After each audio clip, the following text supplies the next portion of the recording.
వ్యవసాయము మరియు అనుబంధ రంగాలకి సంబంధించిన వాటా విత్ ఇన్ ద సబ్సెక్టార్స్ అంటే ఉపరంగాల వారీగా ఒక్కసారి చూద్దాం. ఇక్కడ మీకు ఈ ఎకనామిక్ సర్వే అంతా కూడా చూసుకుంటే మనకి తెలుగులోనే ఇంగ్లీష్లోనే ఉంటుంది కదమ్మా. సో ఈ సెషన్స్ రికార్డ్ అయ్యే టైంకి మనకి కేవలం ఇంగ్లీష్లో మాత్రమే మనకి అవైలబుల్గా ఉంది కాబట్టి సో దాని ఆధారంగానే తీసుకొని మీకు ఎక్స్ప్లెయిన్ చేస్తున్నాను, ఎందుకంటే మనకు ఆప్షన్ అనేది లేదు.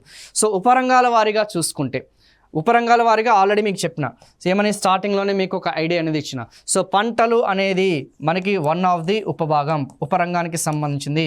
తర్వాత వచ్చేసి పశు పోషణ అనేది ఏదైతుందో ఓకేనా, ఆ పశు పోషణకి సంబంధించినది ప్లస్ అటవీ సంపద అనేది ఏదైతుందో ఓకేనా. నెక్స్ట్ వన్ వచ్చేసి ఏదైతే మనం చెప్పుకున్న మత్స్య సంపద అనేది ఏదైతుందో మత్స్య సంపద ఆర్ మత్స్య పోషణ అనేవి కూడా ఉపరంగాలుగా ఉన్నాయన్న సంగతి చాలా స్పష్టంగా మీకు క్లియర్గా మెన్షన్ చేయడం జరిగింది. సో ఇక్కడ మీరు క్లోజ్గా అబ్జర్వ్ చేస్తే మొత్తం వ్యవసాయము మరియు అనుబంధ రంగాల యొక్క వాటా, మొత్తం వ్యవసాయము ఈ 4 ఉపరంగాలు కలిసి వ్యవసాయము మరియు అనుబంధ రంగాలు ఏదైతున్నాయో ఆ వాటా అనేది మనం 100గా తీసుకుందాం. ఆ 100గా తీసుకుంటే అందులో పంటలకి సంబంధించిన వాటా అనేది ఎంత, అందులో పంటలకి సంబంధించిన వాటా అనేది చూసుకుంటే 47.5% ఓకేనమ్మా.